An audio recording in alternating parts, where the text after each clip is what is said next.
அருகே உள்ள ஆழியார் கவியருவியில் குவிந்த சுற்றுலா பயணிகள் குடும்பத்துடன் குளித்து மகிழ்ச்சி. தடுப்பு சுவர் கம்பிகளை அமைத்து பாதுகாப்பை உறுதி செய்ய வேண்டும் என சுற்றுலா பயணிகள் வனத்துறையினருக்கு கோரிக்கை.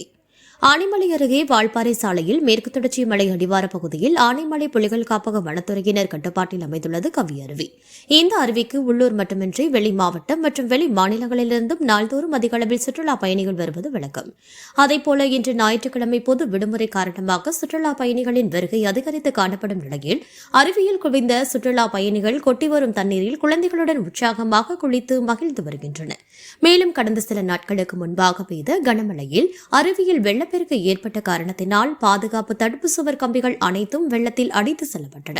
இதனால் தற்போது தற்காலிகமாக மரக்கட்டைகளை வைத்து தடுப்பு சுவர் அமைக்கப்பட்டுள்ளதால் குழந்தைகள் மற்றும் பெண்களின் பாதுகாப்பு கேள்விக்குறியாகி உள்ளதாகவும் இதை சரி செய்து சுற்றுலா பயணிகளின் பாதுகாப்பை உறுதி செய்து தர வேண்டும் எனவும் சுற்றுலா பயணிகள் வனத்துறையினருக்கு கோரிக்கை வைத்துள்ளனர்.